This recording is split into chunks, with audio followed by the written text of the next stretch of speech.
Good evening student, स्वागत है आपका अपने YouTube channel the way of chemistry पर। पुनः हम लोग चर्चा कर रहे हैं कुछ इंपॉर्टेंट ऑब्जेक्टिव क्वेश्चंस के बारे में। पहला क्वेश्चन है, मंडल परिष्करण प्रयुक्त होता है। मंडल परिष्करण, जिसे हम लोग जोन डिफाइनिंग भी कहते हैं, इसका प्रयोग किया जाता है अयस्कों के से जो धातु हम लोग प्राप्त करते हैं उसके शोधन हेतु। अगला क्वेश्चन है, अयस्क में उपस्थित अशुद्धि को कहते हैं। अयस्कों में जो अशुद्धियां होती हैं उन्हें गैंग या मैट्रिक्स के नाम से जाना जाता है। गैंग या मैट्रिक्स को दूर करने के लिए कुछ पदार्थ बाहर से मिलाए जाते हैं जिन्हें फ्लक्स या गालक कहते हैं। ये दोनों आपस में मिलकर स्लैग बनाते हैं। ये अलग से सवाल पूछे जाते हैं। मुक्त अवस्था में मिलने वाली धातु है। मुक्त अवस्था में सोना, जिसे हम लोग गोल्ड भी कहते हैं, यह धातु मिलती है। कैसिटेराइट अयस्क है। कैसिटेराइट SnO2 3 का अयस्क होता है। CF2 जिसे हम लोग टेट्राफ्लोरोइथीन भी कहते हैं, किसका एकलक है? उत्तर है टेफ्लॉन का। टेफ्लॉन का दूसरा नाम है PTFE, पॉली टेट्राफ्लोरोइथीन। इस कंपाउंड का नाम है टेट्राफ्लोरोइथीन और ये पॉलीमर बनाता है PTFE, पॉली टेट्राफ्लोरोइथीन। इसका दूसरा नाम है टेफ्लॉन। इसका प्रयोग करते हैं बर्तनों को नॉन स्टिक बनाने के लिए। रबर, स्टार्च, सेलुलोज और प्रोटीन हैं। ये सबके सब प्राकृतिक बहुलक के उदाहरण हैं। फिनॉल और फॉर्मेल्डिहाइड किस ऊष्मादृढ़ प्लास्टिक का निर्माण करते हैं? फिनॉल और फॉर्मेल्डिहाइड मिलकर बेकेलाइट बनाते हैं। कई जो ऑब्जेक्टिव में अलग से सवाल पूछता है कि ऊष्मादृढ़ प्लास्टिक का एक उदाहरण लिखें, तो वहां पर भी बेकेलाइट आंसर होते हैं। और इस क्वेश्चन में दो क्वेश्चन छिपे हुए हैं। कभी कभी ये सवाल इस तरह से पूछा जाता है कि बेकेलाइट बनाने में फिनॉल भाग लेता है, साथ में कौन भाग लेता है? उत्तर होगा फॉर्मेल्डिहाइड। ताप सुनम्य, जिसे थर्मोपॉलीमर भी हम लोग कहते हैं, वो कौन है? तो नायलॉन, 6,6, पॉलीथीन और टेरिलीन, ये सबके सब ताप सुनम्य होते हैं। पॉलीमर दो प्रकार के होते हैं, थर्मो और थर्मोसेटिंग। ये थर्मो है क्योंकि इन्हें बार बार हम लोग सांचों में ढाल सकते हैं। पॉलीएमाइड बहुलक है। पॉलीएमाइड जितने भी दुनिया में नायलॉन है, नायलॉन 6 हो चाहे नायलॉन 6,6 हो, ये सबके सब पॉलीएमाइड बहुलक के श्रेणी में आते हैं। कौन कृत्रिम मधुरक अर्थात मीठा आवृत करता है? कृत्रिम मधुरक वे रासायनिक पदार्थ होते हैं जो कार्बोहाइड्रेट नहीं होते हुए स्वाद में मीठे होते हैं। ये मधुमेह के रोगियों द्वारा भी प्रयोग में लाए जाते हैं। पूर्व के कक्षा में हम लोग चर्चा कर चुके हैं। तो सैकरीन, एस्पार्टेम, सोडियम साइक्लोमेट, ये सबके सब कृत्रिम मधुरक अर्थात मीठा अभिकर्ता के उदाहरण होते हैं। एक और सवाल कभी कभी पूछा जाता है व्यक्ति में, नायलॉन 6 का मोनोमर कौन है? तो नायलॉन 6 का मोनोमर होता है कैप्रोलैक्टम। ये तो ऑब्जेक्टिव के क्वेश्चन पूछते हैं, फिर हम लोग नेक्स्ट क्लास में चर्चा करेंगे।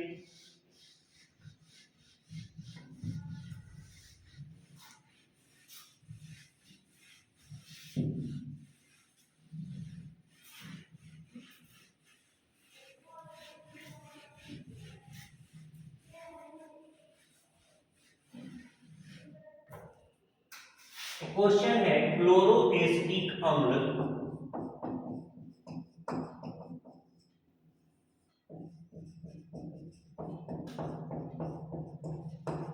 एसिटिक अम्ल से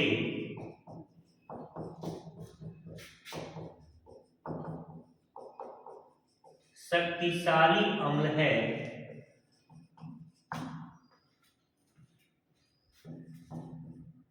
क्यों? एस्टिक अम्ल से शक्तिशाली अम्ल है क्यों? क्लोरोएसिटिक अम्ल का सूत्र कुछ इस प्रकार से होता है।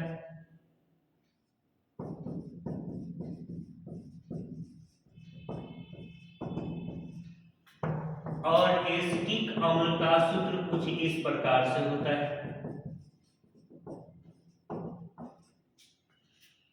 क्लोरोएसिटिक अम्ल में होता है -I प्रभाव और एसिटिक अम्ल में होता है +I प्रभाव।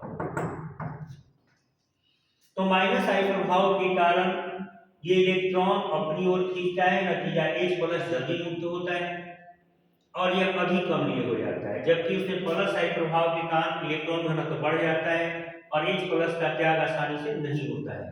तो आंसर होगा क्लोरोएसिटिक अम्ल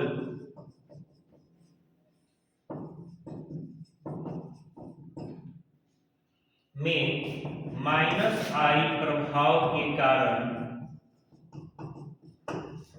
H प्लस का त्याग आसानी से होता है।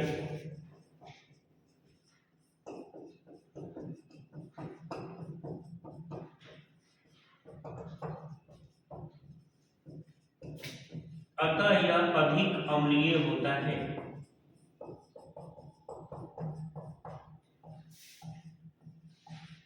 जबकि एसिटिक अम्ल में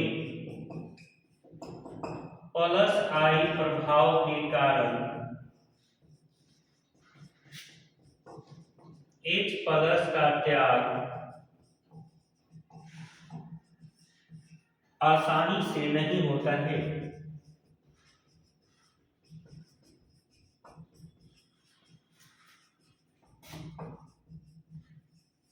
अतः यह कम अम्लीय होता है।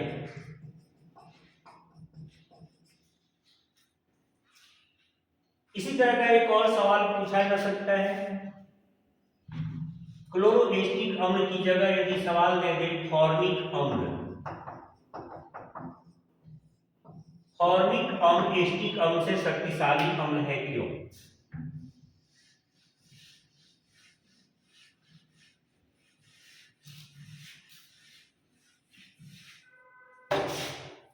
फॉर्मिक अम्ल का सूत्र कुछ इस प्रकार से होता है।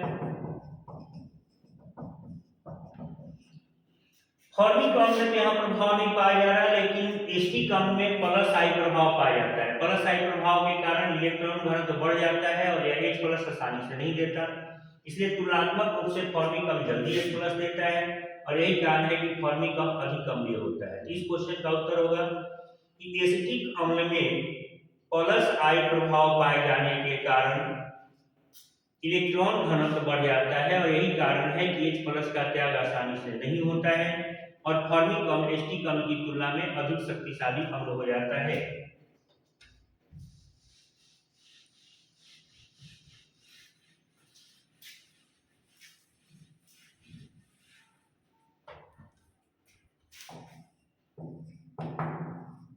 मिथेनॉल एक कार्बनिक यौगिक है।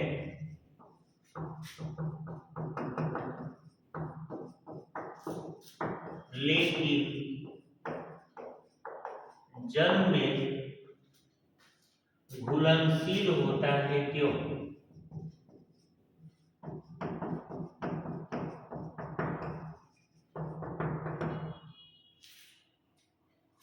मिथेनॉल में हाइड्रोजन बंधन पाया जाता है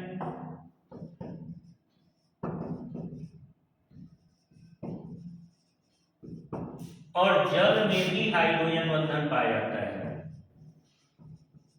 इसका उत्तर होगा कि मिथेनॉल और जल दोनों में हाइड्रोजन बंधन पाया जाता है और समानता के सिद्धांत के आधार पर हम जानते हैं कि हाइड्रोजन बंधन वाले यौगिक हाइड्रोजन बंधन वाले दूसरे यौगिकों में घुलनशील होते हैं और यही कारण है कि एक कार्बनिक यौगिक होने के बावजूद मिथेनॉल जल में घुलनशील होता है।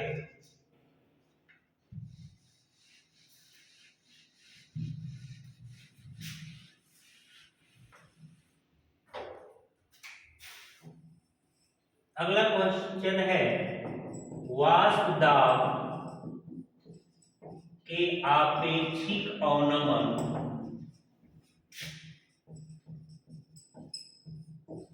से आप क्या समझते हैं?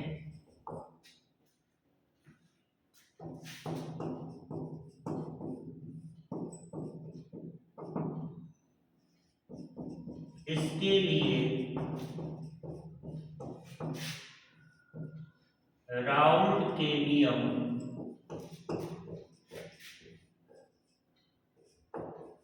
की व्याख्या करें।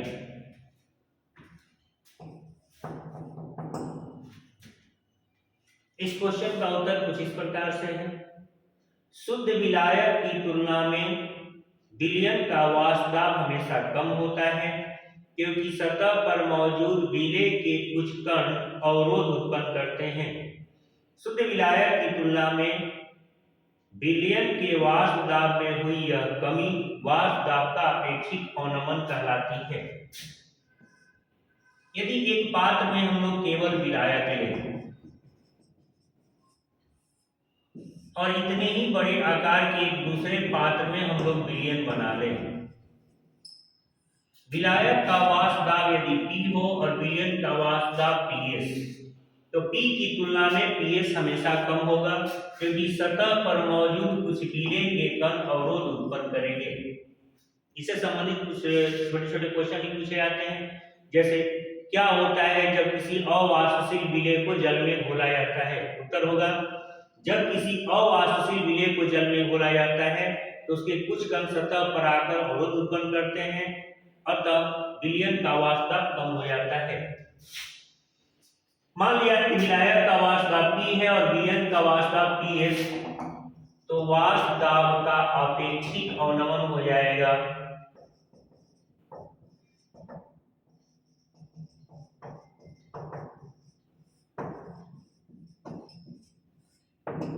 P माइनस PS बटा P। अब इसके लिए राउल्ट ने कहा, राउल्ट के अनुसार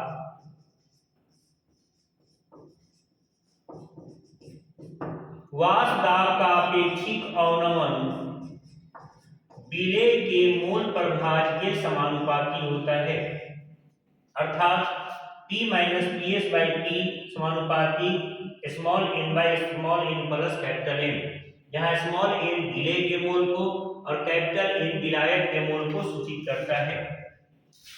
इस समीकरण को यदि सत्यापित करना हो तो एक कंडीशन को लेकर हम लोग आगे बढ़ते हैं। सत्यापन।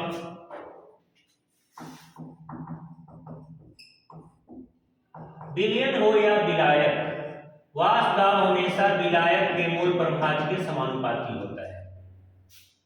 यदि समानुपाती का चिन्ह हम लोग हटा दें तो यहाँ एक कांस्टेंट डालते हैं के, जहाँ के एक समानुपाती नियतांक है। यदि विलयन बहुत तनु हो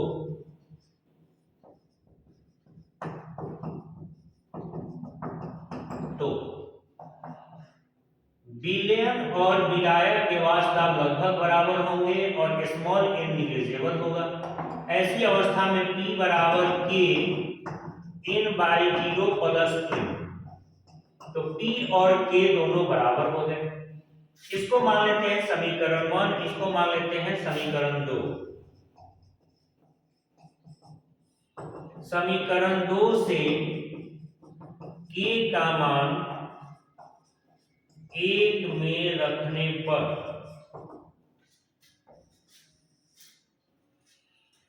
यहाँ के जगह हम लोग P रख सकते हैं, तो ये समीकरण हमारा हो जाएगा PS बराबर P capital N by N plus N, यानी इसी समीकरण में हम लोगों ने केवल K के जगह पर P रखा।